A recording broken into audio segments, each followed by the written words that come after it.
चलो बेटा ना, लास्ट क्लास में हम लोग जो डिस्कशन कर रहे थे आइसोमॉर्फिज्म स्टार्ट कर दिया शायद हम लोगों ने, है ना। ठीक है, केस वन केस टू, ठीक है। आइसोमॉर्फिज्म के केस टू के ऊपर हम लोग बात कर रहे थे, और केस टू में जो पहला केस हम लोगों ने देखा था वो विट्रियोल का केस देखा था। और मैंने आपको बोलता विट्रियोल में जब भी जैसे वाटर ऑफ क्रिस्टलाइजेशन आ रहे होते हैं कहीं पर, तो हम लोगों को देखना होता है कि किसका जनरल फॉर्मूला भी सेम है और वाटर ऑफ क्रिस्टलाइजेशन भी सेम है। जिन भी मॉलिक्यूल्स में या जिन भी आयनिक कंपाउंड्स में general formula as well as water of crystallisation same होते हैं, उनको क्या बोला जाता है? आइसोमॉर्फस। एक एग्जांपल विट्रियोल का देख लिया था, जहां पर CuSO4.5H2 जो कि ब्लू विट्रियोल था, वो जनरल फॉर्मूला तो मैच कर रहा था, लेकिन उसके वाटर ऑफ क्रिस्टलाइजेशन क्या थे? अलग। और मैंने आपको बोला था उसी क्वेश्चन में कि फॉर्मूला जब तक आएगा तब तक तो पहचानना आसान होता है, लेकिन जब नाम आ जाते हैं तो उसमें जो एप्सम सॉल्ट होता है वो जनरली ऐसा देखने में लगता है कि बाकी तीन का नाम विट्रियोल है और एक का नाम एप्सम सॉल्ट है, तो ऐसा हो सकता है कि आप एप्सम सॉल्ट को टिक करके आ जाए। तो ध्यान रखिएगा वहां पर कि एप्सम सॉल्ट आइसोमॉर्फस था, लेकिन ब्लू विट्रियोल आइसोमॉर्फस नहीं था। चलिए इसके अलावा सेकंड एग्जांपल की बात करते हैं इसी पैटर्न के क्वेश्चन पे। तो सेकंड टाइप का जो एग्जांपल हमें पढ़ना वो भी एक इंपॉर्टेंट कैटेगरी ऑफ कंपाउंड है, दैट इज एलम। एलम की अगर बात की जाए तो इसका जनरल फॉर्मूला जो है वो मैं रिप्रेजेंट कर रहा हूं, जो लिख रहा हूं उसको नोट कर लीजिए, पहले फिर डिस्कशन करते हैं इसके बारे में।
चलो बेटा ना, एलम के बारे में डिस्कशन स्टार्ट कर रहे हैं। एलम में देखिएगा ध्यान से, एलम का जनरल फॉर्मूला आपके सामने लिखा है M2SO4.M-2SO4 ये तो इसका जनरल फॉर्मूला हो गया।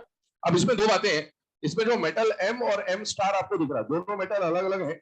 ये वाला जो मेटल है ये मोनोवेलेंट केटाइन की तरह काम कर रहा है, मतलब इसमें M पे +1 चार्ज आ रहा होगा। और ये वाला जो मेटल है वो कैसा बेटा? ट्राइवेलेंट है, मतलब इसमें M पे +3 चार्ज आ रहा होगा। ठीक है, अब मोनोवेलेंट केटायन है ना, मेनली हम लोग जानते हैं ग्रुप 1 के जो केटायंस होते हैं वो सब क्या होता है बेटा? मोनोवेलेंट +1 स्टेट दिखाते हैं, और +3 स्टेट में एल्यूमिनियम, आयरन, क्रोमियम ऐसे बहुत सारे हो सकते हैं, पर आपके सामने कुछ जनरल केसेस लिखे हुए हैं। अब इसमें होता क्या है, एलम में सबसे पहली बात अगर हम लोग करें तो एलम एक डबल सॉल्ट है। कैसा सॉल्ट है बेटा? Double salt. आपने जब आयनिक इक्विलिब्रियम पढ़ा होता है, तो आयनिक इक्विलिब्रियम में जब आप सॉल्ट हाइड्रोलिसिस पढ़ रहे होते हैं तो आप ऐसा देखते हैं कि अगर किसी सॉल्ट में एक केटायन और एक एनायन है तो उसी को हम लोग क्या बोल रहे होते हैं? सॉल्ट। तो आप देखिए यहाँ पर केटायन और एनायन है, ये एक सॉल्ट हो गया, ये केटायन है, एनायन है, ये भी एक सॉल्ट हो गया। और इस पूरे कंपाउंड में कितने सॉल्ट दिख रहे हैं बेटा? 2 सॉल्ट दिख रहे हैं। ये तो वाटर है ना, तो ये सॉल्ट नहीं है। तो आपके सामने 2 सॉल्ट है और ऐसे कंपाउंड को क्या बोलते हैं बेटा? डबल सॉल्ट बोलते होते हैं। अब इसमें अगर हम लोग बात करें तो ये जो वाटर ऑफ क्रिस्टलाइजेशन आपको दिख रहा है, ये वाटर लिखने के लिए तो हम ऐसे अलग से लिख देते हैं, लेकिन ये वाटर ऐसे अलग नहीं पड़ा होता। ये वाटर एक्चुअल में मेटल के साथ कोऑर्डिनेटेड होता है। मेटल के साथ कैसे कोऑर्डिनेटेड होता है? जब हम कोऑर्डिनेशन केमिस्ट्री पढ़ते हैं तो वहां पर एक टर्म आती है लिगैंड। तो ये जो वाटर है ये लिगैंड की तरह काम करता है, लोन पे डोनर की तरह काम करता है। और ये जो मेटल आपको दिख रहा है ना, ये सेंट्रल मेटल की तरह काम करते हैं, एक्सेप्टर की तरह काम करते हैं। तो यहाँ पर एक्चुअल में टोटल मेटल कितने दिख रहे हैं बेटा? 4। 2 मोनोवेलेंट मेटल है और 2 ट्राइवेलेंट मेटल है, और टोटल 4 मेटल के ऊपर कितने वाटर मॉलिक्यूल है? 24। अगर 4 मेटल में 24 वाटर मॉलिक्यूल को इक्वली डिवाइड किया जाए तो पर मेटल 6 वाटर मॉलिक्यूल आते हैं और हम जानते हैं कि जब हम कोऑर्डिनेशन केमिस्ट्री पढ़ते हैं तो कोऑर्डिनेशन नंबर 6 में ऑक्टाहेड्रल कॉम्प्लेक्सेस का फॉर्मेशन होगा वहां जाके। तो यहां पर ये जो मेटल आपको दिख रहे हैं ना, हर मेटल के साथ 6 वाटर मॉलिक्यूल कोऑर्डिनेटेड होते हैं, मतलब चाहे मोनोवेलेंट मेटल हो और चाहे ट्राईवेलेंट मेटल हो, दोनों मोनोवेलेंट के साथ 6 और 6 वाटर मॉलिक्यूल है, दोनों ट्राईवेलेंट के साथ 6 और 6 वाटर मॉलिक्यूल है। दूसरी बात, एलम में हर मेटल के साथ, अभी नोट लिखवाता हूं, ध्यान सुन के आएगा, एलम में हर मेटल के साथ कितने वाटर मॉलिक्यूल कोऑर्डिनेटेड होंगे? 6। ये जो कोऑर्डिनेटेड फॉर्म दिख रहा है इसको बोलते हैं कि ये मेटल का हाइड्रेटेड फॉर्म है। कैसा फॉर्म है बेटा? हाइड्रेटेड फॉर्म है। तीसरी बात ये, लिथियम है तो मोनोवेलेंट, लेकिन लिथियम मोनोवेलेंट होने के बावजूद भी एलम फॉर्मेशन में पार्टिसिपेट नहीं कर सकता, क्योंकि एलम में पार्टिसिपेट करने के लिए मेटल का कोऑर्डिनेशन नंबर क्या होना चाहिए? 6। और लिथियम है सेकंड पीरियड का मेंबर, और सेकंड पीरियड का जो फर्स्ट लेयर बनता है उसमें मैक्सिमम कितने मेंबर आ सकते हैं? 4। और इसीलिए, क्योंकि हमने एक्सिस्टेंस नॉन एक्सिस्टेंस में बात कर रहा था कि सेकंड पीरियड का मैक्सिमम कोऑर्डिनेशन 4 हो सकता है, बेटा लिथियम 6 कोऑर्डिनेशन नंबर वाले कंपाउंड का फॉर्मेशन नहीं कर सकता, इसलिए लिथियम मोनोवेलेंट होने के बावजूद एटम फॉर्मेशन में पार्टिसिपेट नहीं करेगा। अगली पॉइंट सुनिए, क्योंकि ये डबल सॉल्ट है, तो डबल सॉल्ट में आप जब सॉल्ट हाइड्रोलिसिस पढ़ते हैं तो आप strong acid, strong base, strong acid, weak base, इस तरह से सॉल्ट का टाइप पहचानते हैं। बेटा M2SO4 की अगर मैं बात कर रहा हूं और एक जगह पर हम M-2SO4 थ्राइस की बात कर रहे हैं, तो बेटा यहां पर ये जो SO4 आ रहा है, तो एनायन आता है सॉल्ट में, वो कहां से आता है? एसिड से। ये कौन सा एसिड से आ रहा है बेटा? H2SO4। और H2SO4 आप जानते हैं कि स्ट्रॉन्ग एसिड होता है। H2SO4 क्या होता है बेटा? Strong acid. साथ ही साथ जब हम मेटल की बात करते हैं, जो केटायन आ रहा होता है वो बेस से आ रहा होता है। यहाँ पर ये जो केटायन है, इनके अगर आप बेस सोचे तो ये सब स्ट्रॉन्ग बेस होते हैं, ग्रुप बन के जो हाइड्रोक्साइड्स होते हैं स्ट्रॉन्ग बेस होते हैं। तो स्ट्रॉन्ग एसिड और स्ट्रॉन्ग बेस वाले सॉल्ट का जो पार्ट है वो तो आपस में न्यूट्रलाइज हो जाएगा। यहाँ पर ये जो मेटल है बेटा, इनके जो हाइड्रोक्साइड होते हैं ये वीक बेस होते हैं। और अगर आपके सामने इसमें अगर नेचर निकाला जाए तो एसिड स्ट्रॉन्ग है, बेस वीक है, तो नेचर कौन सा डोमिनेट करके आएगा? एसिड। इसका मतलब ये होता है कि जब आप इस पूरे एलम का एक्वस सॉल्यूशन बनाएंगे तो सॉल्यूशन में जो नेचर आ जाएगा कैसा आ जाएगा बेटा? एसिडिक नेचर आ जाएगा। क्यों? क्योंकि इसमें ये स्ट्रॉन्ग एसिड और वीक बेस में से कौन डोमिनेट कर जाएगा? स्ट्रॉन्ग एसिड डोमिनेट कर जाएगा। तो लास्ट पॉइंट ये आएगा कि आप इसमें एम में कुछ भी सब्स्टिट्यूट कर दें या एम डैश में कुछ भी सब्स्टिट्यूट कर दें, वो जो कंपाउंड बन के आएगा वो आपस में क्या रहेंगे? आइसोमॉर्फस, क्योंकि इनका जनरल फॉर्मूला भी सेम होगा और इनके वाटर ऑफ क्रिस्टलाइजेशन भी सेम होने वाले। तो नोट में पॉइंट बोलते जा रहा हूं, लिखते आएगा। फर्स्ट पॉइंट लिखिएगा, in alum each metal ion in alum each metal ion is coordinated with in alum each metal ion is coordinated with 6 water molecules. In alum each metal ion is coordinated with 6 water molecules. Second point लिखें, lithium cannot participate in alum formation. Lithium cannot participate in alum formation. Lithium cannot participate in alum formation. Third point लिखें, in alum metal ion exists in hydrated form. In alum metal ion exists in hydrated form.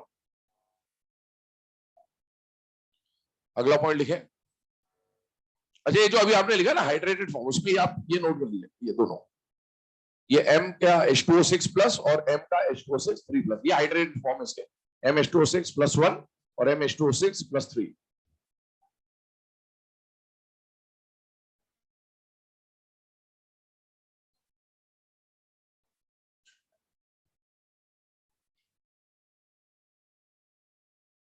अगला point लिखेंगे, fourth point, aqueous solution of alum is acidic in nature. Aqueous solution of alum is acidic in nature because it is a double salt, of strong acid, strong base, double salt of SASB and SAWB. Double salt of SaSb and SaWb। और last point लिखिएगा, all alums are isomorphous with each other. All alums are isomorphous with each other. All alums are isomorphous with each other. चलिए, ये तो बात हो गई alum के बारे में। अब एलम में यहाँ पर दो एग्जांपल आपके सामने लिखे हुए हैं। मान लीजिए मैंने मोनोवैलेंट में एक बार पोटेशियम को सब्स्टिट्यूट कर दिया, एक बार सोडियम को सब्स्टिट्यूट कर दिया, और ट्राईवैलेंट में मैंने एक बार एल्यूमिनियम को सब्स्टिट्यूट कर दिया और एक बार क्रोमियम को सब्स्टिट्यूट कर दिया। तो इस वाले एलम को क्या बोला जाता है? पोटेशियल है, जो कि नॉर्मली यूज भी होता है, फिटकरी बोलते हैं इसको हिंदी में। और ये वाला जो एलम है इसका नाम क्या होता है? Chrome alum. अब अगर आप दोनों को आइसोमॉर्फिज्म के रिस्पेक्ट में देखें तो बेटा इसका और इसका जनरल फॉर्मूला सेम है, इसका और इसका जनरल फॉर्मूला सेम है, और इन दोनों के मॉडल ऑफ क्रिस्टलाइजेशन भी सेम है, मतलब ये आपस में क्या रहेंगे? आइसोमॉर्फस। नोट डाउन करें इसके, तो क्वेश्चन देखते हैं फिर आगे बढ़ते हैं।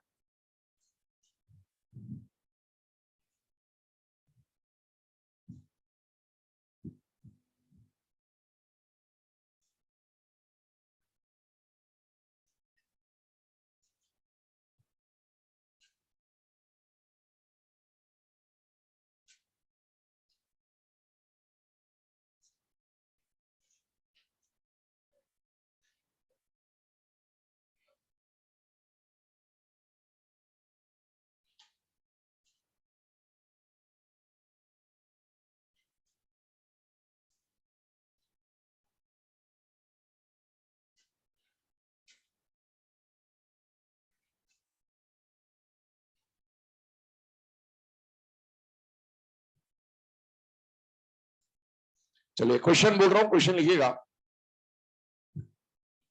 Determine the ratio of monovalent cation, determine the ratio of monovalent cation and water molecules in alum. Determine the ratio of monovalent cation and water molecules in alum. Option लिखिएगा 1:2, 1:4, 1:6, 1:12, 1:12। ठीक है, आप देख सकते हैं एलम का जो जनरल फॉर्मूला बेटा, इसमें मोनोवैलेंट केटायन कितने हैं? केवल 2, और वाटर मॉलिक्यूल कितने दिख रहे हैं बेटा? 24। तो अगर हम इसका रेशियो निकालेंगे यहां पर, तो इसका रेशियो क्या निकल के आता है बेटा? 1:12। ऐसे बहुत सारे क्वेश्चन बनाए जा सकते हैं रेशियो के, ध्यान से देखिएगा। जैसे मैंने बोला कि मोनोवैलेंट केटायन है, जैसे मैंने बोला ट्राईवैलेंट केटायन है, जैसे मैंने बोला टोटल एनायन है, और अगर मैं बोल दूं आपको वाटर मॉलिक्यूल्स है, ध्यान से देखिएगा। इन सब में टोटल मोनोवैलेंट केटायन कितने बेटा? 2। टोटल ट्राईवैलेंट केटायन कितने हैं? 2। टोटल एनायन कितने? 4। एक सल्फेट यहाँ है, 3 सल्फेट यहाँ, टोटल एनायन 4 है, और ये 24 है। अब जब आप इसमें से कोई भी क्वेश्चन पूछे आपसे, जैसे पूछा मोनोवैलेंट केटायन और ट्राईवैलेंट केटायन का रेशियो बताइए, 1:1 है। मोनोवैलेंट केटायन और टोटल एनायन का रेशियो बताइए, 1:2 है। टोटल केटायन और टोटल एनायन का रेशियो बताइए, 1:1 है। टोटल केटायन और वाटर का रेशियो बताइए, 1:6 है। लेकिन अगर मोनोवैलेंट केटायन और वाटर का रेशियो पूछा है तो 1:12, या ट्राईवैलेंट केटायन और वाटर का रेशियो पूछा है तो कितना हो जाएगा? 1:12। टोटल एनायन और वाटर का रेशियो पूछे तो कितना हो जाएगा? 1:6। तो ऐसे बहुत सारे क्वेश्चन यहाँ पर फ्रेम किए जा सकते हैं। चलिए अब आगे बढ़ते हैं। एलम को समझने के बाद अगला जो टॉपिक हमें समझना है, लास्ट क्लास में मैंने आपको बोला भी था कि लैटिस एनर्जी जो हम लोग पढ़ रहे थे, लैटिस एनर्जी से ही मिलता जुलता एक और टॉपिक आने वाला है, जिसको हम लोगों ने बोला था हाइड्रेशन एनर्जी के बारे में हम लोग पढ़ेंगे। और वो हाइड्रेशन एनर्जी से है ना, हम लोग सॉल्युबिलिटी की तरफ मूव कर रहे होंगे। पहली बात ये है कि हाइड्रेशन एनर्जी में फैक्टर्स वही आएंगे, मैंने कल भी आपको बोला था, जो हमने लैटिस एनर्जी में पढ़ा था, मतलब चार्ज और रेडियस। कल आपको एक रिलेशन मैंने फिजिक्स का लिख के भी बताया था, energy is directly proportional to Q1 Q2 upon R। यही फैक्टर यहाँ पर आएंगे। लेकिन हाइड्रेशन एनर्जी पर पहुंचने के पहले हम लोग उसका जो मेन क्लास है उसके ऊपर डिस्कशन करते हैं, दैट इज सॉल्वेशन एनर्जी। ध्यान सुनेगा, होता क्या है, अब हम सॉल्युबिलिटी की तरफ मूव कर रहे हैं बेटा। मान लो ये एक सॉल्यूट है और मान लो ये एक सॉल्वेंट है। तो जब आप सॉल्यूट को सॉल्वेंट में डालेंगे तो सॉल्यूट के जो पार्टिकल्स हैं और सॉल्वेंट के जो पार्टिकल्स हैं, इनमें कुछ अट्रैक्शन होगा। वो अट्रैक्शन कैसा भी हो सकता है। वो अट्रैक्शन वीक फोर्स में 5 फोर्स पढ़े थे हमने, ion dipole, ion induced dipole, dipole dipole dipole induce dipole instantaneous dipole induce dipole. Cation और एनायन के पार्टिकल के बीच में उन पांचों में से कोई ना कोई टाइप का अट्रैक्शन होगा, और जब जब अट्रैक्शन होगा तब तब एनर्जी रिलीज होगी। तो जब इसको इसमें पुट किया ना आपने, तो यहां से इन दोनों के अट्रैक्शन की वजह से कुछ एनर्जी रिलीज होने वाली है, और वो जो एनर्जी रिलीज होगी उसको हम लोग क्या बोलेंगे बेटा, सॉल्वेशन एनर्जी। क्यों? क्योंकि अभी आपने जो सॉल्वेंट लिया वो कोई भी हो सकता है, वो अमोनिया हो सकता है, वो बेंजीन हो सकता है, वो वाटर हो सकता है, वो कार्बन टेट्राक्लोराइड हो सकता है, दुनिया का कोई भी सॉल्वेंट हो। हर सॉल्वेंट के लिए कॉमन टर्म दी गई है सॉल्वेशन एनर्जी। लेकिन बाय चांस जो सॉल्वेंट आप यूज कर रहे हो वो पर्टिकुलरली मैं यूनिवर्सल सॉल्वेंट वाटर ही ले रहा हूं, तो जब आपने सॉल्यूट को डाला तो सॉल्यूट और सॉल्वेंट के पार्टिकल में इंटरेक्शन से जो एनर्जी रिलीज होगी उसको वैसे तो सॉल्वेशन एनर्जी बोला जाता है, लेकिन अगर आपका सॉल्वेंट वाटर है तो उस सॉल्वेशन एनर्जी को एक पर्टिकुलर नाम दिया गया है, और उस पर्टिकुलर नाम को हम लोग क्या बोलते हैं, हाइड्रेशन एनर्जी। तो हाइड्रेशन एनर्जी अलग कुछ भी नहीं है, बस इतना सा फर्क है कि सॉल्वेशन एनर्जी एक कॉमन टर्म है जो सारे सॉल्वेंट्स के लिए यूज किया जाता है, और हाइड्रेशन एनर्जी एक ऐसा टर्म है जो सिर्फ वाटर को जब सॉल्वेंट की तरह यूज कर रहे होंगे तब यूज किया जाएगा, बाकी कॉन्सेप्ट दोनों का सेम है। तो पहली हेडिंग डालिए सॉल्वेशन एनर्जी, उसके ऊपर बात कर लेते हैं। डेफिनेशन लिखिएगा, the amount of energy released, the amount of energy released, the amount of energy released when 1 mole solute, the amount of energy released when 1 mole solute is dissolved in any solvent. 1 mole solute is dissolved in any solvent. अगली heading डालेंगे hydration energy.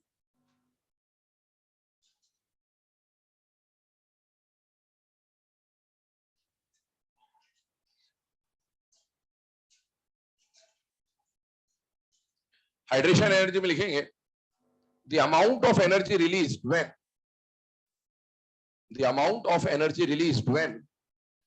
1 mole solute, the amount of energy released when 1 mole solute is dissolved in 1 mole solute is dissolved in water.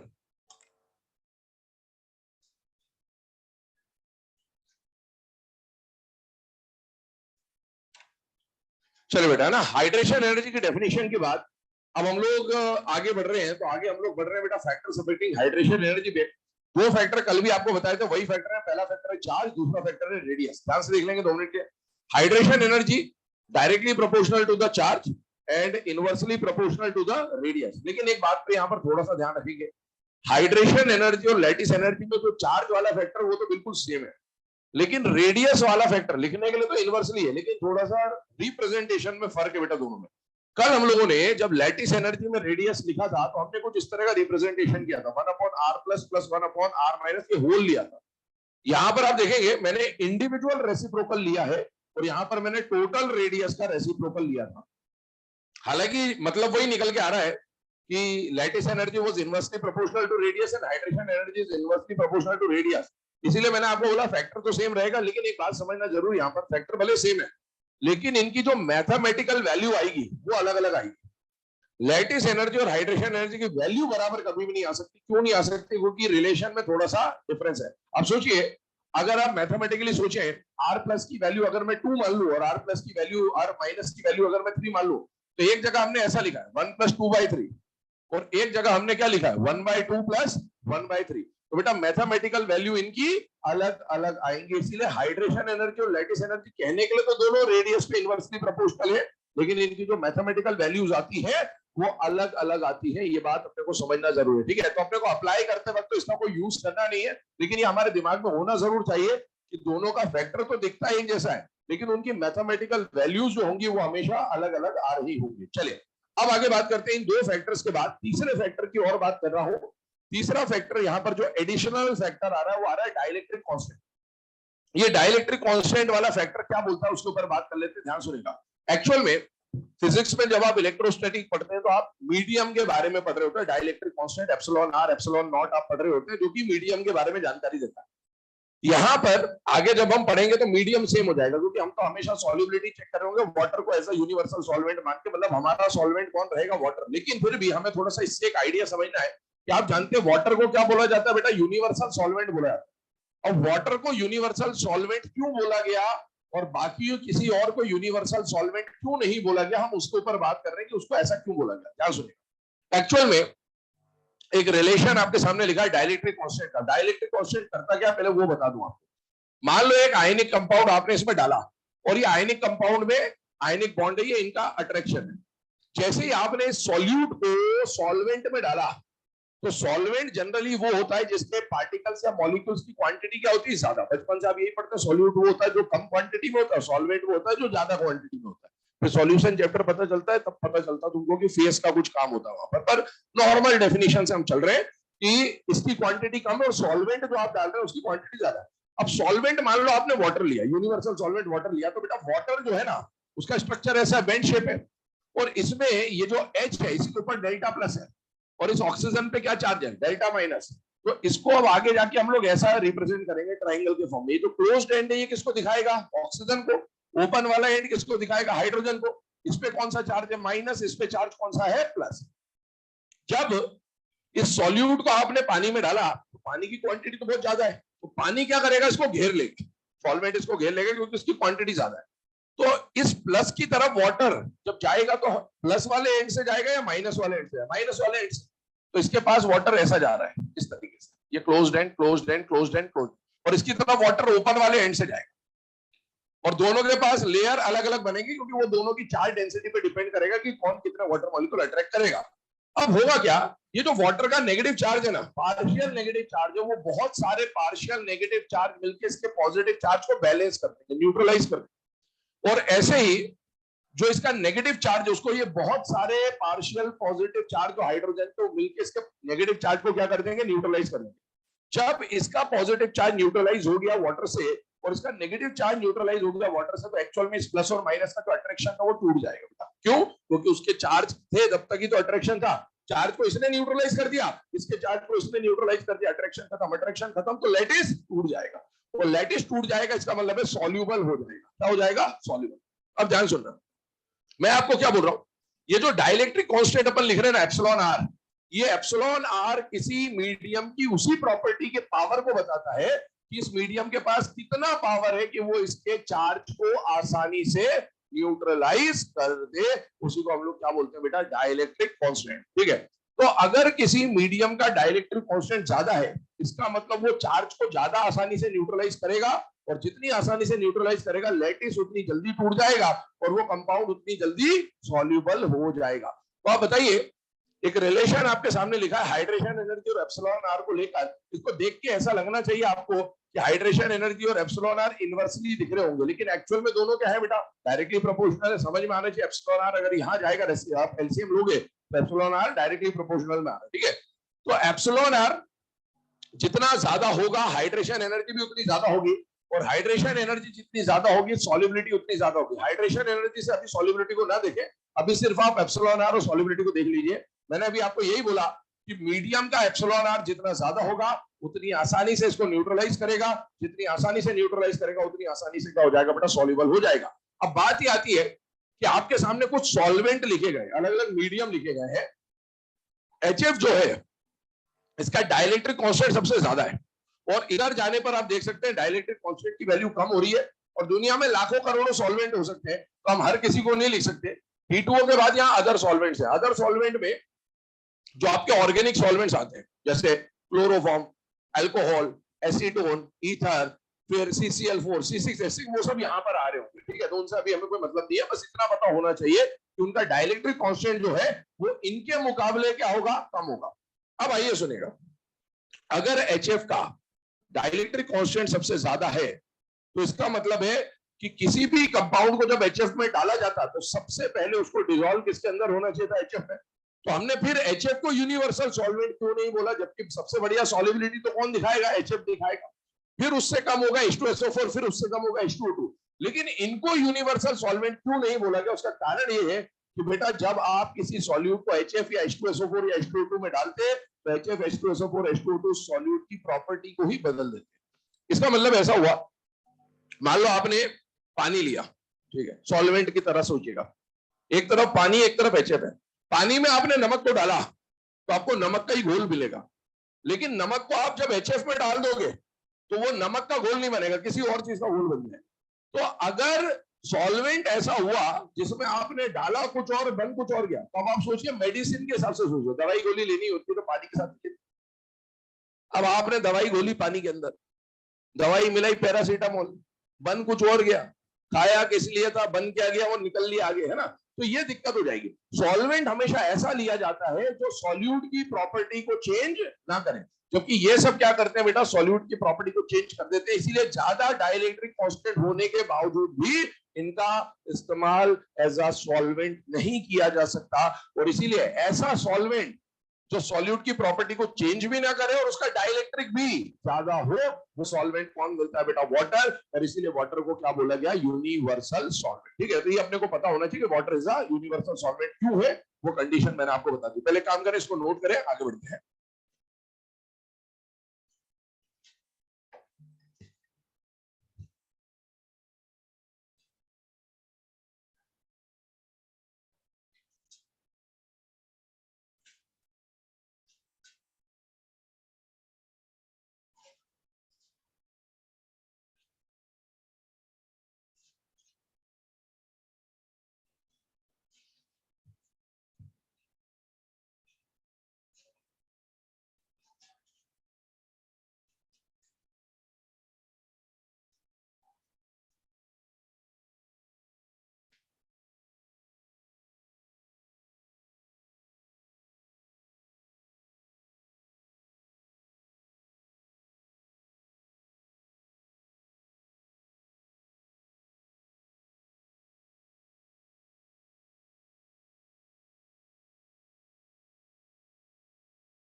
चलिए बेटा ना, अब ये universal solvent वाले point को समझने के बाद अब हम आगे बढ़ रहे हैं, और आगे हम लोग अब सॉल्युबिलिटी के मैकेनिज्म के ऊपर बात कर रहे हैं ना। मैकेनिज्म ऑफ सॉल्युबिलिटी की बात करें या मैकेनिज्म ऑफ सॉल्वेंसी की बात करें, तो अभी मैंने आपको थोड़ा सा हिंट दिया था, और ये जो सॉल्वेशन और हाइड्रेशन एनर्जी, इसका भी यहाँ पर थोड़ा सा डिस्कशन हो जाएगा।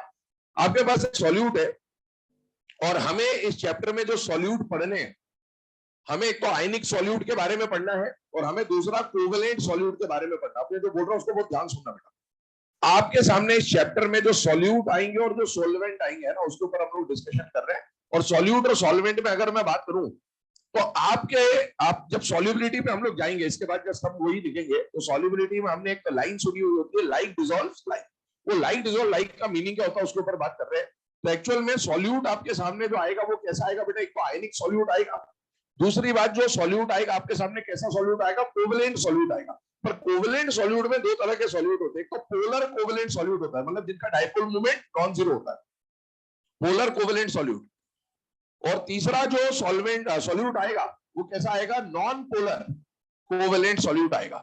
तो ये तीन तरह के सॉल्यूट के बारे में आपको डिस्कस करना होता है। हालांकि हमें पढ़ना मेनली आयनिक है, लेकिन पता होना चाहिए कि तीन तरह के सॉल्यूट हो सकते हैं कंपाउंड के फॉर्म में। अब वो जो लाइन पढ़ते हैं आप, लाइक डिसॉल्व्स लाइक, उसका मतलब क्या होता है कि जैसा सॉल्यूट होगा वैसा ही सॉल्वेंट होना चाहिए, तो इंटरेक्शन बढ़िया होता है। जैसे अगर मैं बात करूं आयनिक सॉल्यूट, एक बात बताओ, आयनिक सॉल्यूट पोलर है या नॉन पोलर है? पोलर, पोलर है। और कोवेलेंट वाला भी कैसा हो सकता है? पोलर। लेकिन दोनों की पोलैरिटी बराबर होगी या दोनों में अंतर होगा? अंतर होगा। ज्यादा पोलर कौन होगा? आयनिक। तो ये मोर पोलर सॉल्यूट है और ये कंपैरेटिवली लेस पोलर है, और ये तो नॉन पोलर है। तो तीन कैटेगरी आ गई, more polar solute, less polar solute and non polar solute. जैसा सॉल्यूट वैसा सॉल्वेंट। और सॉल्वेंट कौन अच्छा होगा या सॉल्वेंट कौन ज्यादा पोलर होगा वो कौन डिसाइड करेगा बेटा? डाइलेक्ट्रिक कांस्टेंट डिसाइड करेगा। बताइए सबसे ज्यादा डाइलेक्ट्रिक वाला सॉल्वेंट कौन है बेटा? HF। लेकिन इस्तेमाल नहीं कर सकते, तो इस्तेमाल जिसको कर सकते हो सबसे ज्यादा डाइलेक्ट्रिक वाला वो कौन है? वाटर। तो मोर सॉल्यूट या मोर पोलर सॉल्यूट के लिए मोर पोलर सॉल्वेंट यूज करेंगे, और जो मोर पोलर सॉल्वेंट आप यूज कर सकते होंगे वो कौन रहेगा? वाटर। मतलब आयनिक कंपाउंड को रिजॉल्व करने के लिए तो सबसे बेस्ट सॉल्वेंट हमारे पास रहने वाला है वो कौन रहेगा? वाटर। आगे बढ़ते हैं। Polar covalent, non polar covalent, इसकी पोलैरिटी इसके मुकाबले इसकी पोलैरिटी कम है, तो इसके लिए सॉल्वेंट भी ऐसा लेना पड़ेगा जिसकी पोलैरिटी कम हो। तो वाटर से कम पोलैरिटी में ये जो अदर सॉल्वेंट्स की हम लोग बात कर रहे हैं ना वो आएंगे। और ये अदर सॉल्वेंट जनरली कौन से सॉल्वेंट होंगे बेटा? ऑर्गेनिक सॉल्वेंट होंगे, एसीटोन, क्लोरोफॉर्म वगैरह वगैरह, ईथर विथर। तो आप देखो लेस पोलर, तो इसके लिए पोलर सॉल्वेंट तो इस्तेमाल करना पड़ेगा, लेकिन उसकी पोलैरिटी पानी से कम होनी चाहिए, वाटर से कम होनी चाहिए, और वो कोवेलेंट कंपाउंड होना चाहिए, या ऐसा बोलूं तो ऑर्गेनिक कंपाउंड होना चाहिए। तो यहां पर हम किसका इस्तेमाल कर सकते हैं? जैसे क्लोरोफॉर्म हो गया, एसीटोन हो गया, एल्कोहल हो गया, ईथर हो गया, ये सब पोलर नेचर के होते हैं। तो इस टाइप के कंपाउंड को डिसॉल्व करने के लिए ये सूटेबल सॉल्वेंट माने जाते हैं। और जब नॉन पोलर कोवेलेंट सॉल्वेंट आ गया, इसके लिए नॉन पोलर ऑर्गेनिक सॉल्वेंट आप यूज करोगे, और वो नॉन पोलर ऑर्गेनिक सॉल्वेंट में जनरली कौन आ जाता है बेटा? बेंजीन या फिर कार्बन टेट्राक्लोराइड। तो ये अभी लिखवाऊंगा आपको थोड़ी देर के बाद, इसके बारे में स्टेटमेंट लिखवाऊंगा, लेकिन समझना जरूरी था। अब आइए इधर, इनमें से जो फर्स्ट कैटेगरी है हम वो पढ़ रहे होंगे मेनली। और आप देखिए, अगर आपका सॉल्यूट आयनिक है तो उसके लिए जो बेस्ट प्रिफर्ड सॉल्वेंट होगा वो क्या होगा बेटा? वाटर। और जैसे ही आपने आयनिक सॉल्यूट को पानी में डाला, तो ये तो आयनिक सॉल्यूट है MX, ये समझिएगा, ये M और ये X के बीच में अट्रैक्शन है, ध्यान सुनना। ये जो M और X का अट्रैक्शन है, कल आपको बताया था लैटिस एनर्जी के बारे में। जब गैसियस कैटायन और गैसियस एनायन में अट्रैक्शन हुआ था, तो उस अट्रैक्शन की वजह से कुछ एनर्जी रिलीज हुई थी। तो गैसियस कैटायन और एनायन मिलकर जब 1 मोल सॉलिड आयनिक सॉल्यूट बनाते हैं, कंपाउंड बनाते हैं, तो जो एनर्जी रिलीज होती है उसी को हमने क्या बोला था? Lattice energy. तो यहां पर जब M और X ने मिलकर ये MX बनाया, लैटिस बनाया, तो जो एनर्जी रिलीज हुई उसको हमने क्या बोला? Lattice energy. मान लो वो एनर्जी जो रिलीज हुई है वो 300 यूनिट एनर्जी रिलीज हुई है, ऐसा मान लीजिए। तो अगर वो जो एनर्जी इनके अट्रैक्शन होते हुए रिलीज हुई, वही एनर्जी अगर इनको मिल जाए, उतनी ही एनर्जी मिल जाए, तो क्या लैटिस टूट जाएगा कि नहीं टूट जाएगा? टूट जाएगा। और लैटिस टूट जाएगा तो सॉल्युबल हो जाएगा। तो हम उसी की तरफ चल रहे हैं। 300 यूनिट चाहिए मान लो इसको टूटने के लिए। अब क्या हुआ, जैसे इसको आपने पानी में डाला तो वाटर मॉलिक्यूल ने जाके इसको घेर लिया। कैटायन की तरफ नेगेटिव एंड से गया वाटर, और एनायन की तरफ पॉजिटिव एंड से गया वाटर। और इनके बीच में जो इंटरेक्शन हो रहा है बेटा, ये आयन है और water is a polar molecule. तो आयन और पोलर मॉलिक्यूल में वीक फोर्सेस में हमने पढ़ा था, उस इंटरेक्शन को बोलते हैं आयन डाइपोल इंटरेक्शन। और ये भी आयन है, ये भी पोलर है, तो यहाँ पर भी क्या लग रहा है, आयन डाइपोल इंटरेक्शन। और जब जब इंटरेक्शन होगा बेटा तब तब एनर्जी रिलीज होगी। तो यहाँ आयन डाइपोल इंटरेक्शन से कुछ एनर्जी रिलीज हो रही है, यहाँ भी आयन डाइपोल से कुछ एनर्जी रिलीज हो रही है। और वो जो एनर्जी रिलीज हो रही है, सॉल्यूट को सॉल्वेंट में डालने पर इंटरेक्शन से जो एनर्जी रिलीज होती है उसे सॉल्वेशन एनर्जी, या फिर वाटर हो तो क्या बोल देते हैं, हाइड्रेशन एनर्जी। वो जो रिलीज एनर्जी है जिसको हम हाइड्रेशन एनर्जी बोल रहे हैं, वो एनर्जी कहीं जाएगी नहीं, वो एनर्जी घूम फिर के इस लैटिस को तोड़ने के काम में आएगी। अब मान लीजिए इनके इंटरेक्शन से जो हाइड्रेशन एनर्जी रिलीज हो रही है वो मान लो 200 यूनिट रिलीज हो रही है, तो वो जो 200 यूनिट एनर्जी है वो जाकर इस लैटिस को तोड़ पाएगा क्या? नहीं, क्योंकि लैटिस को तोड़ने के लिए कितनी एनर्जी चाहिए, 300। इसका मतलब लैटिस नहीं टूटा। और अगर लैटिस नहीं टूटा तो कंपाउंड सॉल्यूबल होगा या इनसॉल्यूबल होगा? इनसॉल्यूबल। तो आप देखिए, आपके सामने कंडीशन लिखी है, अगर लैटिस और हाइड्रेशन में से लैटिस ज्यादा है तो कंपाउंड कैसा रहने वाला, इनसॉल्यूबल। और मान लीजिए ये आयन डाइपोल इंटरेक्शन तगड़ा हुआ और बहुत ज्यादा एनर्जी रिलीज हुई, और वो एनर्जी जो रिलीज हुई मान लीजिए वो है 600 यूनिट, तो क्या ये हाइड्रेशन एनर्जी जाके लैटिस को तोड़ने के लिए सफिशिएंट है या नहीं बेटा? है। तो लैटिस टूट जाएगा। और अगर हाइड्रेशन एनर्जी ज्यादा है लैटिस के मुकाबले तो हाइड्रेशन एनर्जी जाके लैटिस को तोड़ देगा और लैटिस टूट जाएगा, तो कंपाउंड कैसा हो जाएगा बेटा, सॉल्यूबल। इवन अगर ये 600 ना होके 300 हुआ तो भी क्या लैटिस टूट जाएगा? यस, टूट जाएगा। पर एक बात समझिएगा, जितनी ज्यादा हाइड्रेशन एनर्जी होगी लैटिस उतनी आसानी से टूटेगा, उतनी जल्दी टूटेगा। जैसे अगर 600 होगा, गया खट से तोड़ दिया, 300 लड़ते झगड़ते तोड़ रहा होगा, स्पेरिंगली सॉल्यूबल वाली जो कंडीशन आप, ठीक ना, वैसा कुछ हो रहा होगा। तो आइए, अगर हाइड्रेशन एनर्जी ज्यादा तो सॉल्यूबल, लैटिस एनर्जी ज्यादा तो इनसॉल्यूबल। इससे हम लोग अगर सॉल्युबिलिटी का फैक्टर निकाले तो हमें क्लियरली दिख रहा है, हाइड्रेशन एनर्जी ज्यादा तो सॉल्यूबल, मतलब solubility is directly proportional to hydration energy.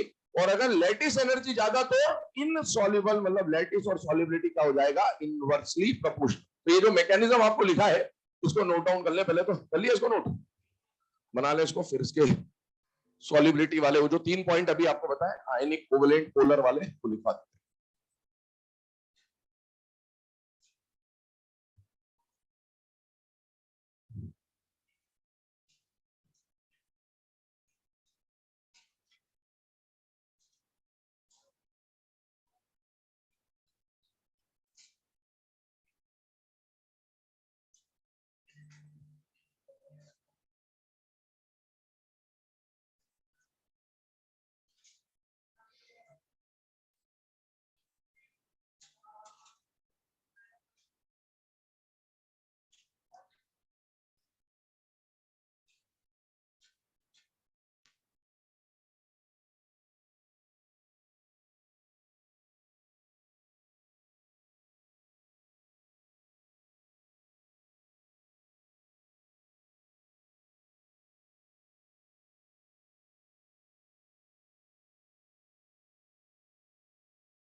चलो बेटा ना, अब ये मैकेनिज्म ऑफ सॉल्वेंसी में, अभी ये जो मैंने आपको ये पॉइंट समझाया था इसको मैं स्टेटमेंट के फॉर्म में आपको लिखा दे रहा हूँ। तो आप हेडिंग डाल देंगे सॉल्युबिलिटी और लिखेंगे उसमें लाइक डिसॉल्व्स लाइक। 3 पॉइंट यहाँ पर हम लोग, 3 स्टेटमेंट यहाँ पर हम लोग लिखने वाले। ये जो तीनों पॉइंट आपको एक्सप्लेन किए गए थे उसके रिगार्डिंग, और फिर ऑर्डर्स के ऊपर चलते हैं, सॉल्युबिलिटी के ऑर्डर्स कैसे बनाने। पहला पॉइंट बोल रहा हूँ, लिखिएगा इसके अंदर, solubility like dissolves like. First point, ionic compounds bracket में लिखेंगे more polar, ionic compounds bracket में लिखेंगे more polar are dissolved in more polar solvent like water, are dissolved in more polar solvent like water, more polar solvent like water. मतलब ionic compounds को dissolve करने के लिए जो best suitable solvent होगा वो क्या रहेगा, वाटर, क्योंकि आयनिक कंपाउंड्स की पोलैरिटी भी ज्यादा होती है और वाटर की भी पोलैरिटी बाकी सॉल्वेंट्स में जिसको यूज कर सकते हैं उनमें सबसे ज्यादा होती है। सेकेंड पॉइंट लिखेंगे, polar covalent compounds, polar covalent compounds, polar covalent compounds bracket में लेस पोलर, ब्रैकेट में लेस पोलर। ये लेस पोलर क्यों लिखाया, हम आयनिक कंपाउंड के रिस्पेक्ट में बात कर रहे हैं कि आयनिक कंपाउंड मोर पोलर है और कोवेलेंट कंपाउंड क्या होता है, लेस पोलर, है ना। क्यों लेस पोलर होता है कोवेलेंट कंपाउंड, क्योंकि इसमें जो चार्ज आता है वो पार्शियल आता है, पार्शियल डेल्टा प्लस या डेल्टा माइनस आता है। जबकि आयनिक कंपाउंड को मोर पोलर क्यों बोला, क्योंकि उसमें कंप्लीट प्लस और कंप्लीट माइनस आ रहा होता है, ठीक है। तो इसके बारे में लिखिएगा वापस से, सेकंड वाला जो स्टेटमेंट है फिर से बोल दे रहा हूं, पोलर कोवेलेंट कंपाउंड्स ब्रैकेट में less polar bracket close are dissolved in less polar solvents, are dissolved in less polar solvents like, are dissolved in less polar solvents like chloroform, acetone, etc. Like chloroform, acetone, etc. Like chloroform, acetone, etc. Third point लिखेंगे,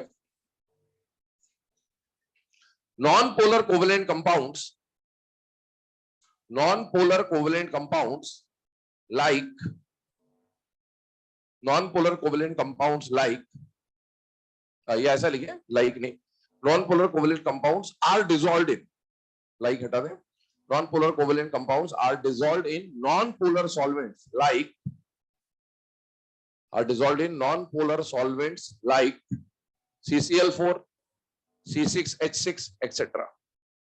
carbon tetrachloride, benzene, etcetera.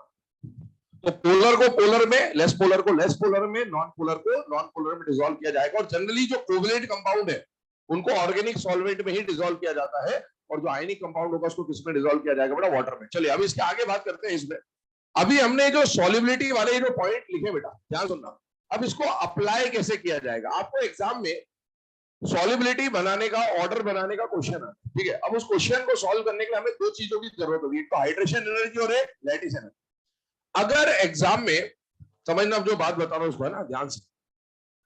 मान लो आपको दिया NaF, मान लो आपको दिया गया NaCl, मान लो आपको दिया गया NaBr, और मान लो आपको दिया गया NaI, और आपको बोला इसमें सॉल्युबिलिटी का ऑर्डर बनाना है आपको।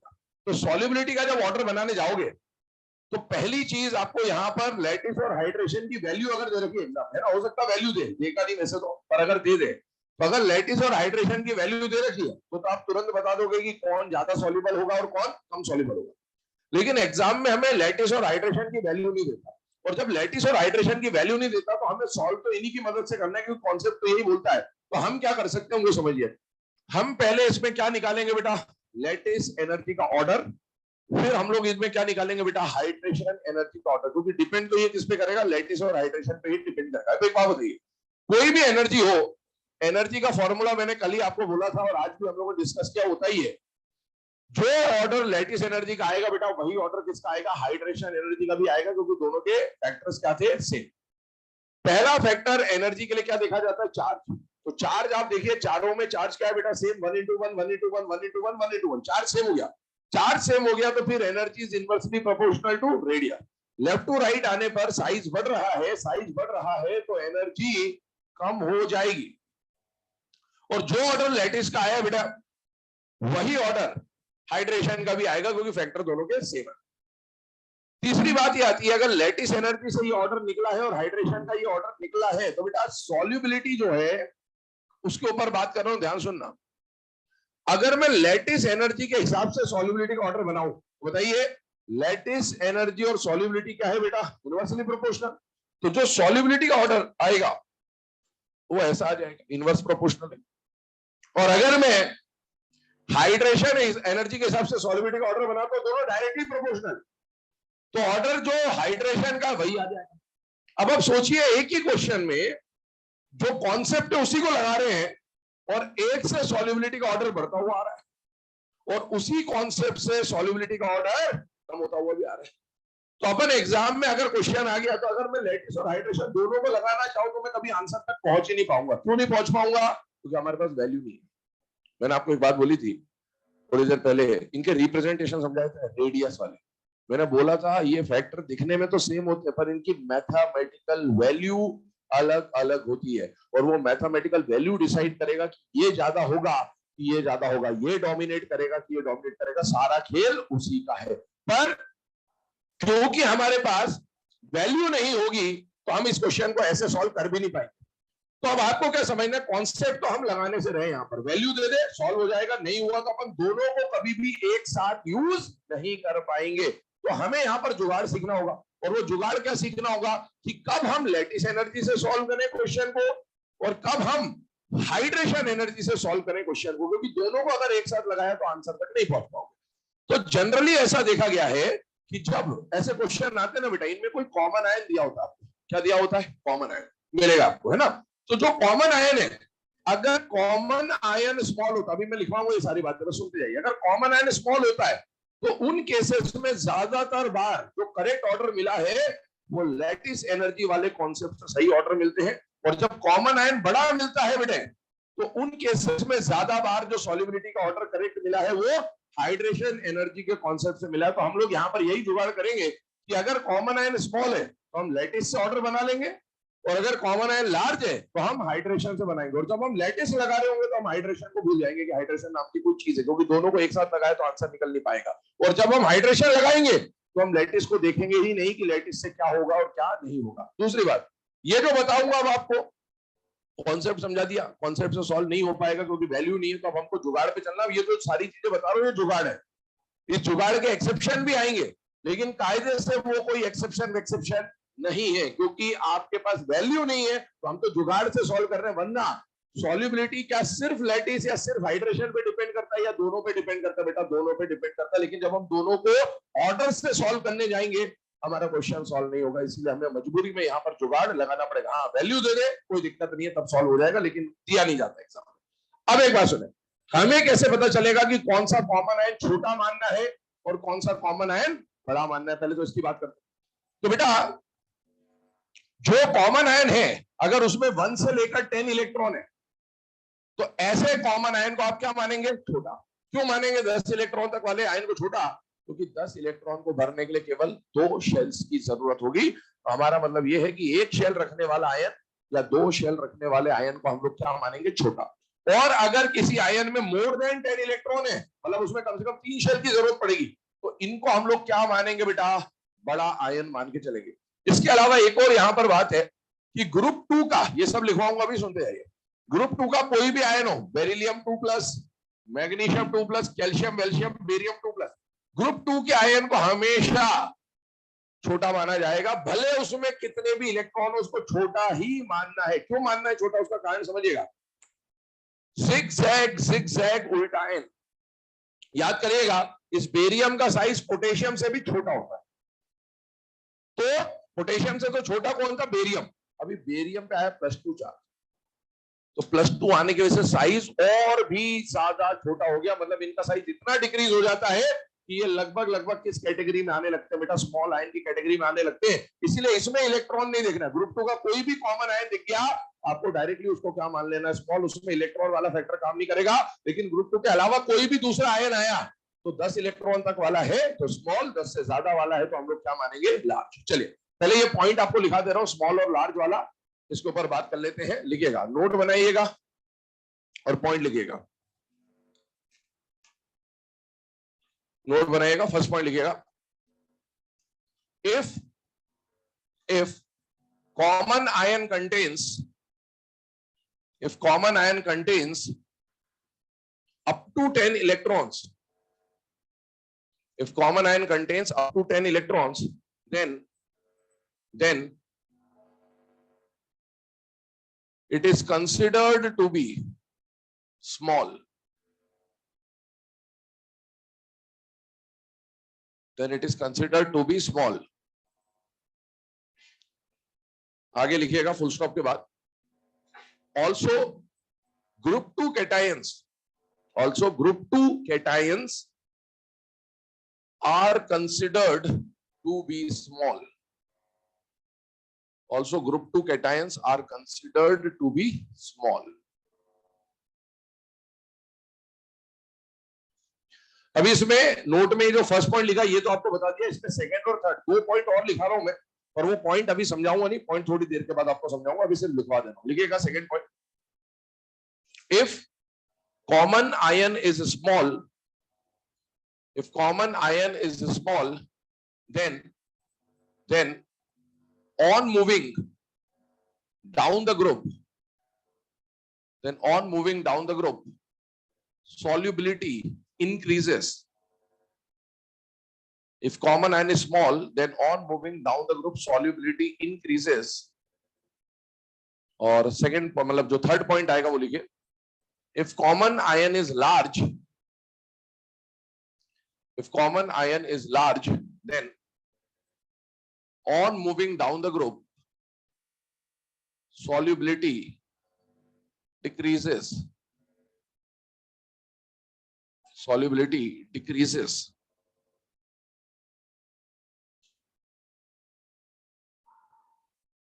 चलो बेटा, है ना। अब यहां पर ध्यान देंगे 2 मिनट के। अभी हम लोग यहाँ पर ये नोट लिखने के बाद, ये नोट में बस आपको अभी कॉमन एंड स्मॉल या लार्ज कौन है ये बताएगा, बाकी जो 2 पॉइंट उसको थोड़ी देर के बाद डिस्कस करता हूं। अभी 2 केसेस बता रहा हूं मैंने आपको क्या बोला कि वैसे तो सॉल्युबिलिटी लैटिस और हाइड्रेशन दोनों के कॉम्बिनेशन से सॉल्व होता है, लेकिन हमारे पास दोनों का वैल्यू नहीं होगा, और अगर हम दोनों से सॉल्व करने जाएंगे तो आपको पता है रिजल्ट क्या आएगा, एक से बढ़ता हुआ आएगा तो दूसरे से घटता हुआ आएगा, तो आप सॉल्व नहीं कर पाएंगे। तो हमें जुगाड़ लगाना है, और हमें जुगाड़ क्या लगाना है कि कब हमें लैटिस एनर्जी से सॉल्व करना है और कब हमें हाइड्रेशन एनर्जी से सॉल्व करना है। तो 2 केसेस आपके सामने लिखाए जा रहे हैं। केस 1 स्टेटमेंट लिखिएगा, इफ कॉमन आयन, केस 1 लिखिएगा, if common ion is small,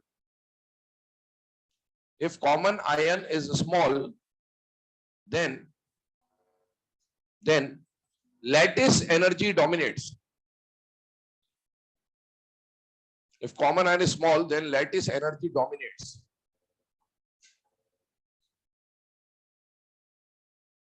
चलिए आइए इसके ऊपर बात कर लेते हैं। यहां पर आपके सामने एक ऑर्डर हम लोग डिस्कस कर रहे हैं, एक क्वेश्चन ले रहे हैं, कब केस 1 लगाना है, कब केस 2 लगाना है। सपोज आपको दिया NaF, NaCl, NaBr, NaI, और आपको बोला एग्जाम में कि इसका सॉल्युबिलिटी का ऑर्डर बनाना बेटा, तो सबसे पहला काम आपको क्या करना है, आपको चेक करना है कि इसमें कॉमन आयन क्या है। उससे पहले भी एक और चीज बताता हूं आपको, सॉल्युबिलिटी के जो क्वेश्चन होते हैं बेटा, इनमें 2 तरह के कॉन्सेप्ट, 2 तरह के अप्रोच लगते हैं।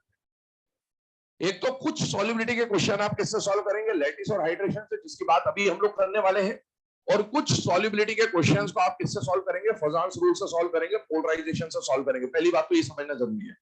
तो अभी हम लोग जो बात कर रहे हैं वो केवल इसकी बात कर रहे हैं, इसकी बात होगी कल या आने वाले लेक्चर्स में जब हम फजान्स रूल की बात कर रहे होंगे। कब ये लगाना है, कब ये लगाना है, ये बिल्कुल क्लियर होना चाहिए आपको। अगर जो सॉल्ट आपको दिए गए हैं उसमें एस ब्लॉक का कैटायन प्रेजेंट है, मतलब वो एस ब्लॉक के सॉल्ट है, जैसे इसको देखिए, इसमें कैटायन हर जगह कौन है बेटा, एस ब्लॉक। यहां पर जो कैटायन आपको दिख रहे हैं कौन से ब्लॉक है, एस ब्लॉक।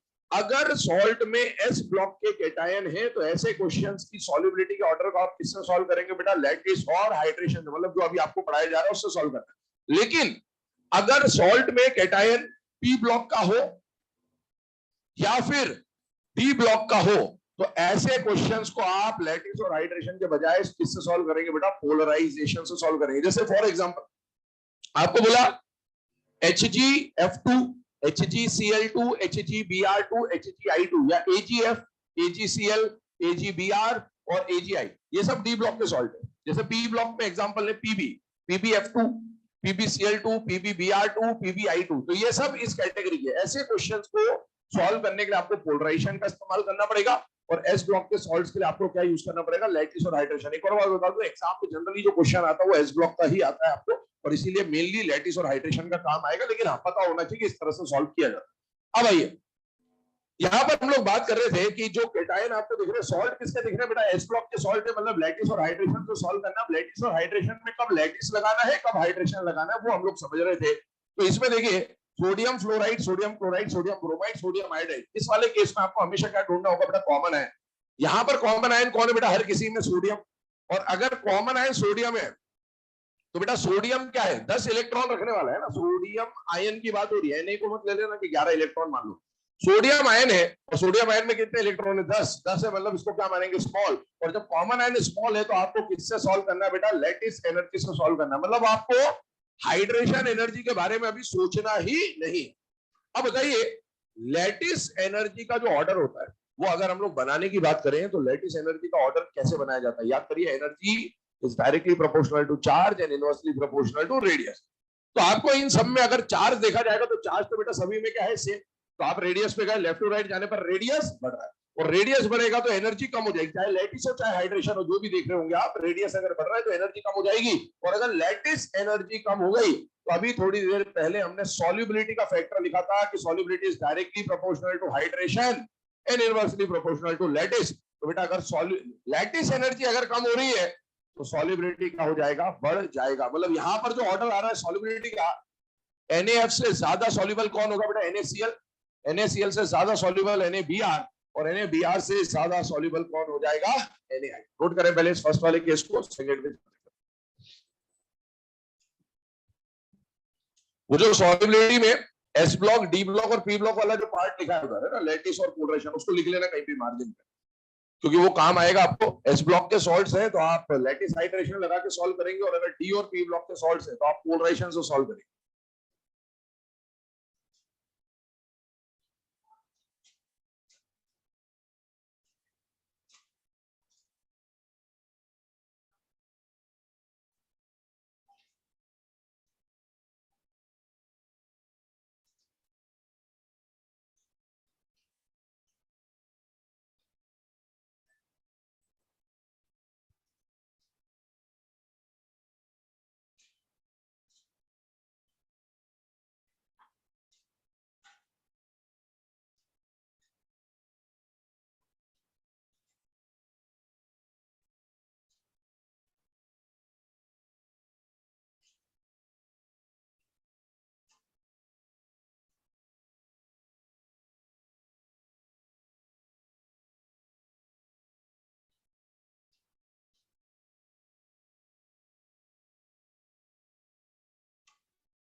चलिए बेटा, केस नंबर 1 के बाद अब अगर केस 2 के बारे में बात की जाए तो ध्यान सुनिएगा। अभी हम लोगों ने क्या बोला कि अगर कॉमन आयन छोटा था तो फिर हम लोग किससे सॉल्व कर रहे थे बेटा, लैटिस एनर्जी से। अब इसी का रिवर्स होगा, अगर कॉमन आयन कहीं पर बड़ा हो, लार्ज हो, तो उस केस में हमें किससे सॉल्व करना होता है बेटा, हाइड्रेशन एनर्जी से। केस 2 के लिए स्टेटमेंट बोल दे रहा हूं, लिख लीजिएगा। If common ion is large, if common ion is large, then hydration energy dominates. If common ion is large, then hydration energy dominates.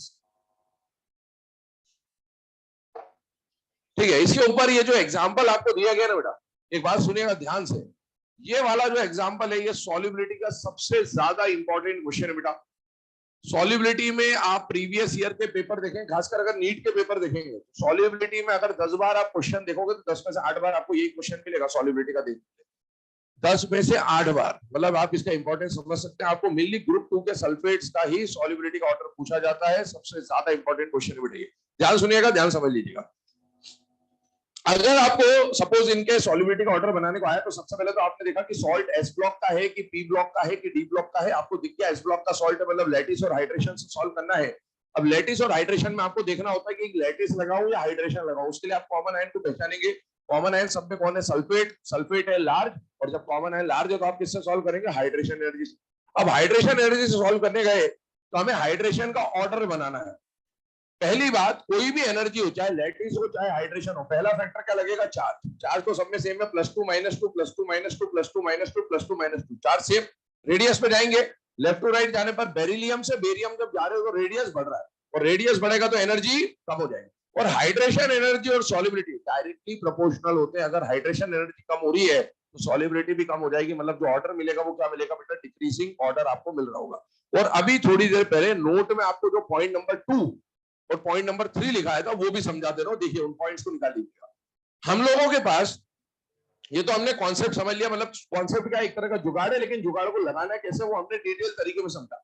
लेकिन हमारे पास एग्जाम में इतना टाइम नहीं होगा बार बार की पहले हम चार सेम देखें, फिर रेडियस देखें, फिर हाइड्रेशन एनर्जी देखें, फिर सॉल्युबिलिटी देखें, है ना। देखने को देख सकते हो, कोई दिक्कत नहीं, तुम्हारे पास समय है तो करो आराम से। लेकिन इतना समय एग्जाम में नहीं मिलेगा, तो आपको डायरेक्टली सॉल्व करना है। तो डायरेक्टली कैसे सॉल्व करना वो आपको नोट के पॉइंट नंबर 2 और पॉइंट नंबर 3 में लिखा है।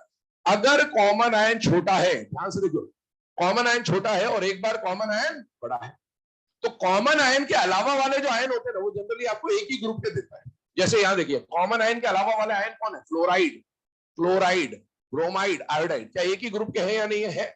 यहां भी कॉमन आयन के अलावा वाला आयन देखो, beryllium, magnesium, calcium, strontium, barium, एक ही ग्रुप के देता है जनरली।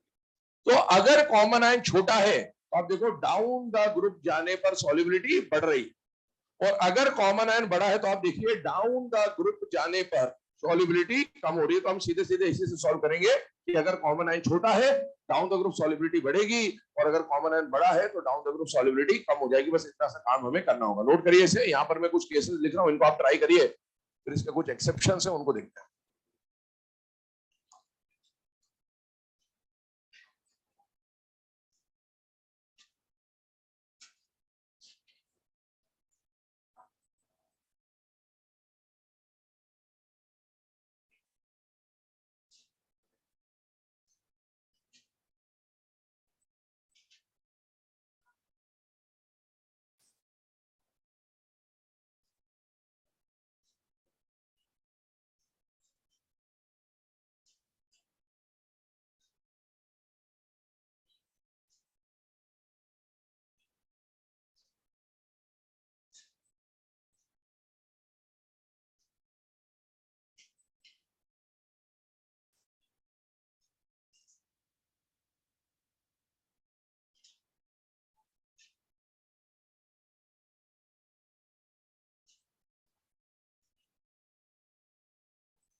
ठीक है, वहां 3 से लेकर 7 तक जो केसेस लिखे इनको आप लोग ट्राई कर लीजिए फटाफट, फिर आगे देखते हैं इसके एक्सेप्शन। जब तक मैं यहाँ पर मेंशन कर देता हूँ।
चलिए बेटा, है ना, यहाँ पर ध्यान देंगे। अब ये 3 से लेकर 7 वाले जो केसेस अभी आपके सामने लिखे गए हैं, इन 3 से लेकर 7 तक के केसेस को 1 बाय 1 डिस्कस कर रहा हूँ, ध्यान सुनिएगा।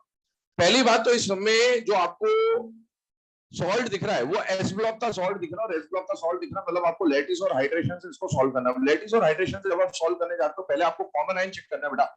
यहाँ पर जो कॉमन आयन है वो कौन है बेटा? सीजियम। और सीजियम जो है मोर देन 10 इलेक्ट्रॉन पे क्या हो जाएगा? लार्ज। यहाँ पर जो कॉमन आयन दिख रहा है वो कौन दिख रहा है बेटा? फ्लोराइड। और फ्लोराइड जो है 10 इलेक्ट्रॉन वाला बेटा, इसको स्मॉल बोलेंगे। यहाँ पर कॉमन आयन, और यहाँ पर कॉमन आयन कौन है बेटा? हाइड्रोक्साइड। तो यहाँ का जो कॉमन आयन वो हाइड्रोक्साइड है, मतलब OH माइनस है। OH माइनस है मतलब स्मॉल है बेटा, 10 इलेक्ट्रॉन है इसके अंदर, काउंट कर लीजिएगा आराम से। और यहाँ पर भी कॉमन आयन कौन आ रहा है? हाइड्रोक्साइड आ रहा है। तो हाइड्रोक्साइड आयन होता है OH माइनस, तो इसमें भी 10 इलेक्ट्रॉन, और उसको भी क्या माना जाएगा? स्मॉल। यहाँ पर जो कॉमन आयन है वो कौन है बेटा? नाइट्रेट। नाइट्रेट का फॉर्मूला होता है NO3 माइनस, और इसमें 10 से ज्यादा इलेक्ट्रॉन है तो उसको क्या मानेंगे? लार्ज। जहां पर भी कॉमन आयन स्मॉल है, बाकी आप मेंबर्स देखेंगे सब एक ही ग्रुप की कहानी दे रखी है आपको। If common ion is small then on moving down the group solubility increases, यहां तीनों में। और जो फर्स्ट और लास्ट वाला केस है इसमें कॉमन आयन लार्ज है, और अगर कॉमन आयन लार्ज है तो on moving down the group solubility decreases. तो ये यहाँ पर कंडीशन बन के आ जाती है, सॉल्युबिलिटी यहाँ पर क्या हो जाएगी? डिक्रीज हो जाएगी। ये ऑर्डर बन जाता है। इसके बाद हम लोग बात कर रहे हैं कुछ एक्सेप्शंस के ऊपर। कहने के लिए एक्सेप्शंस है, और ये वास्तविकता में अगर मैं बात करूं, ओरिजिनलिटी में बात करूं, तो इसका कोई एक्सेप्शन है नहीं है, क्योंकि हमें पास लैटिस और हाइड्रेशन की वैल्यू नहीं है, और हमने जुगाड़ ये बनाया कि कुछ को लैटिस से सॉल्व करें, कुछ को हाइड्रेशन से सॉल्व करें। और जब वो कॉन्सेप्ट वो जुगाड़ हम इस पे लगाते तो उन पे फिट बैठ रहा था, इस पे फिट नहीं बैठ रहा, तो हम लोग इसको एक्सेप्शन बोल रहे हैं। लेकिन कोई एक्सेप्शन नहीं है कायदे से, बट ठीक है, पता होना चाहिए कि यहाँ पर ऑर्डर कुछ अलग आ रहा है। ये 5 एक्सेप्शन है आपके सामने, ध्यान सुनना। मैंने आपको बोला एक्सेप्शन इनऑर्गेनिक में हर जगह, हर टॉपिक पढ़ने के बाद एक्सेप्शन आपको देखने को मिलेगा, लेकिन बहुत ही कम ऐसे एक्सेप्शंस होंगे जहां मैं बोलूंगा आपको कि याद रखना है। पहला मैंने बोला था Li प्लस Mg2 प्लस, उसके बाद मैंने आपको एक बोला था bond dissociation energy Cl2 Br2 F2I2, एक मैंने डाइपोल मूवमेंट में NH3 NF3 आपको बोला था, है ना। ऐसे बहुत रेयर जगह होंगी जहां पर मैं बोलूंगा याद होने चाहिए, और इसके बारे में मैं बोल रहा हूं आपको कि इसके एक्सेप्शंस आपको याद होने चाहिए, खासकर ये और ये 2 और ये तीसरा, ये मॉड्यूल में बहुत बार आपको मिलेगा, इसलिए याद कर लीजिएगा। ये 3 कम से कम आपको बिल्कुल परफेक्टली याद होनी चाहिए ना। लिख तो 5 रहा हूं क्योंकि यहाँ के पेपर में पूछ लेता है, लेकिन इन 2 के बारे में, ये देखो थर्ड और फोर्थ बहुत काम की चीज है, क्योंकि आगे जब हम सॉल्वे प्रोसेस पढ़ेंगे तो सॉल्वे प्रोसेस में कार्बोनेट और बाइकार्बोनेट के बारे में, वॉशिंग सोडा, बेकिंग सोडा, इन सब की बात आएगी, वहां पर ये बात काम आती है, और इसीलिए याद होना जरूरी है। एनसीईआरटी में इसका मेंशन है और इसीलिए इस पे क्वेश्चन बनाया जा सकता है। आइए देखते हैं एक्सेप्शंस को। सबसे पहली बात, थोड़ा सा पैटर्न आपको बता दे रहा हूं ताकि याद करने के लिए आसान रहेगा। आपके पास सॉल्युबिलिटी में कितने एक्सेप्शन है? 5, ठीक है। ये बार बार बहुत बार मैं मेंशन कर दूंगा, याद होना होगा हो जाएगा, नहीं होना होगा तो फिर नहीं होगा। 5 बार 5 एक्सेप्शन है। 5 एक्सेप्शन में से 4 एक्सेप्शन ग्रुप 1 के साथ आती थी, ग्रुप 1 ग्रुप 1 ग्रुप 1 ग्रुप 1, और एक एक्सेप्शन ग्रुप 2 के साथ। तो 5 एक्सेप्शन है बेटा सॉल्युबिलिटी में। 5 में से 4 एक्सेप्शन किसके साथ आएंगे? ग्रुप 1 के साथ। एक एक्सेप्शन किसके साथ आएगा? ग्रुप 2 के साथ। ग्रुप 1 के साथ जो 4 एक्सेप्शन है वो क्या क्या है? ग्रुप 1 के क्लोराइड, ग्रुप 1 के सल्फेट, ग्रुप 1 के कार्बोनेट, ग्रुप 1 के बाइकार्बोनेट, और ग्रुप 2 में जो एक्सेप्शन है वो फ्लोराइड में। ध्यान सुनिएगा फिर से। ग्रुप टोटल सॉल्युबिलिटी में जब हम बात करेंगे कितने एक्सेप्शन आएंगे? 5। 5 में से 4 एक्सेप्शन ग्रुप 1 के साथ, एक एक्सेप्शन ग्रुप 2 के साथ। 4 एक्सेप्शन जो ग्रुप 1 के साथ आ रहे हैं उसमें क्या आएगा? ग्रुप 1 का chloride, sulphate, carbonate, bicarbonate. Sequence यही रखिएगा, क्योंकि कार्बोनेट और बाइकार्बोनेट का ऑर्डर एक जैसा मिलेगा और क्लोराइड और सल्फेट का ऑर्डर एक जैसा होगा। आप इन दोनों को चेंज कर सकते हैं, इन दोनों को चेंज कर सकते हैं, लेकिन इतना तो नाम से भी समझ में आएगा कि कार्बोनेट और बाइकार्बोनेट का ऑर्डर एक जैसा है और क्लोराइड और सल्फेट का ऑर्डर एक जैसा मिलेगा। तो मतलब आपको ओवरऑल 1, 2 और 3 ही ऑर्डर याद करने, लिखने के लिए 5। अब अगर हम लोग क्लोराइड और सल्फेट और कार्बोनेट और बाइकार्बोनेट की बात करें तो अभी तक तो हमने पढ़ा, उसको अगर यहाँ अप्लाई करते तो बताइए यहाँ पर कॉमन आयन कौन है? क्लोराइड लार्ज है, 10 से ज्यादा है, लार्ज है, लार्ज है, लार्ज। शुरू के चारों जो ग्रुप 1 के साथ एक्सेप्शन आ रहे हैं वो लार्ज एनायन के साथ आ रहे हैं, और अगर कॉमन आयन लार्ज है तो डाउन द ग्रुप जाने पर सॉल्युबिलिटी क्या होनी चाहिए थी? कम। यहां पर सॉल्युबिलिटी कम होती भी है, मतलब ये ट्रेंड को फॉलो कर रहा है, पर इसमें एक्सेप्शन शुरू से आएगा या आधे के बाद आएगा? आधे के बाद। यहां तो सही चला, अब एक्सेप्शन आ जाएगा। तो डाउन द ग्रुप यहां सॉल्युबिलिटी कम होनी थी, शुरू में कम भी हुई लेकिन बाद में बढ़ भी गई, यही एक्सेप्शन है यहाँ पर। तो हम लोग क्या बोलेंगे कि ग्रुप 1 के क्लोराइड और ग्रुप 1 के सल्फेट में जब ऑर्डर याद करना होगा तो उसको याद कैसे करेंगे? 2 डिक्रीज होगा, 2 इंक्रीज होगा। क्या बोला मैंने? 2 डिक्रीज होगा, 2 कहां डिक्रीज और इंक्रीज होगा? क्लोराइड और सल्फेट में ऑर्डर क्या बन रहा है, 2 डिक्रीज 2 इंक्रीज। अच्छा, इसमें अगर परफेक्ट ऑर्डर की बात करूं ना, तो ये सबसे ज्यादा सॉल्युबल है, उससे कम सॉल्युबल ये है, उससे कम सॉल्युबल ये है, उससे कम सॉल्युबल ये है, और लीस्ट सॉल्युबल कौन है बेटा, केसीएल है। लेकिन एग्जैक्ट ऑर्डर की कोई जरूरत नहीं है, मैं फिर से बोल रहा हूं, हमें फोकस इन दोनों पे करना है। जो ऑर्डर इसका है वही ऑर्डर इसका भी है, 1 2 3 4 5 इसमें भी वही आएंगे। अब आते हैं कार्बोनेट और बाइकार्बोनेट में। कॉमन आयन अगर बड़ा है तो डाउन द ग्रुप जाने पर सॉल्युबिलिटी क्या हो जानी चाहिए, कम हो जानी चाहिए। इसमें एक्सेप्शन कहां आया, शुरू में आया या आधे में आया, आधे में। इसमें शुरू से एक्सेप्शन है।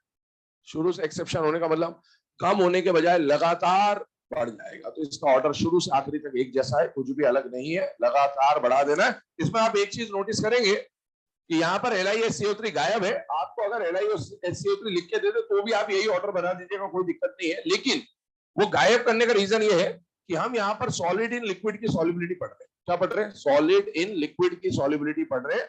जो लिथियम बाइकार्बोनेट होता है वो सॉलिड स्टेट में मिलता ही नहीं। आगे जाके पढ़ेंगे थर्मल डिकम्पोजिशन में कि बहुत सारे कार्बोनेट बाइकार्बोनेट ऐसे होते हैं जो सॉलिड स्टेट में नहीं मिलते, उसमें लिथियम भी है, इसलिए हम उसको इंक्लूड नहीं करते। देखिए, 4 ऑर्डर जो है ग्रुप 1 के, फिर से बोल दे रहा हूं, ग्रुप 1 के क्लोराइड और सल्फेट का ऑर्डर क्या है, 2 डिक्रीज 2 इंक्रीज। ग्रुप 1 के कार्बोनेट बाइकार्बोनेट में क्या ऑर्डर है, लगातार इंक्रीज। ग्रुप 2 में क्या एक्सेप्शन है, ध्यान सुनिएगा।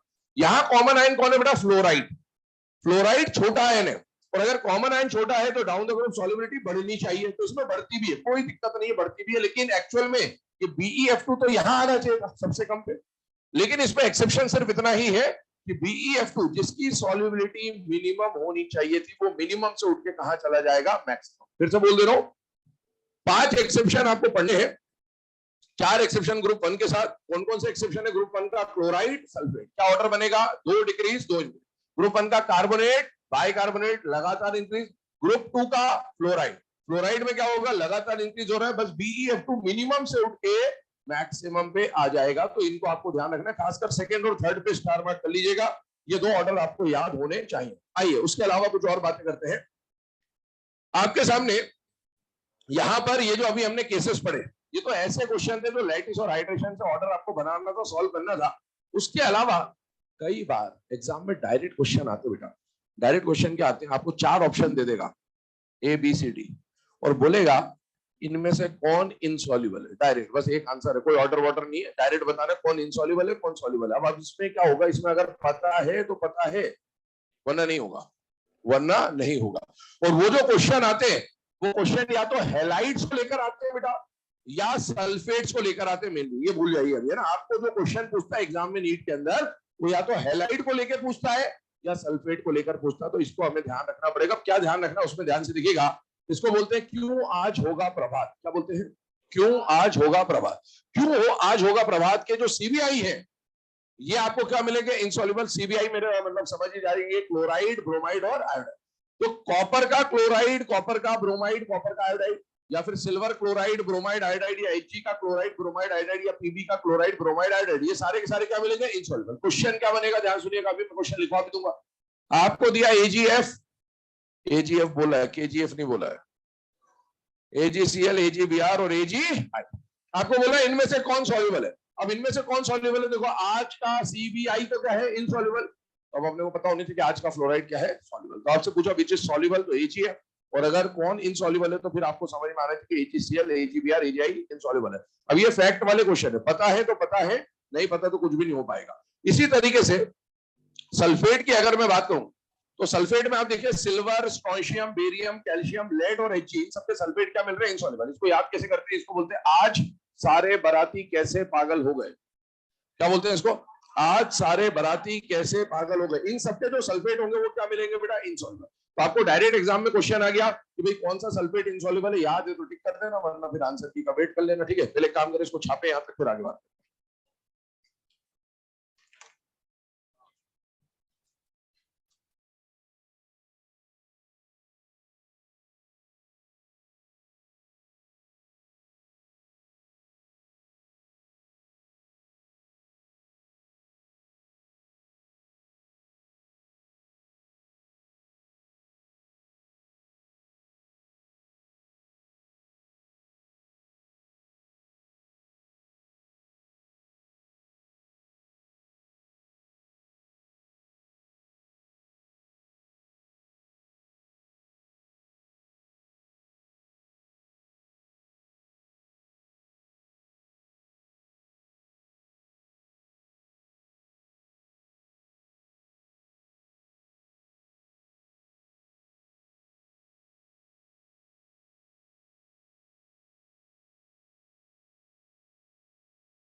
चलिए बेटा ना, अब ये जो केसेस आपके सामने लिखे हैं इसमें सब फर्स्ट और सेकंड के बारे में मैंने आपको बता दिया।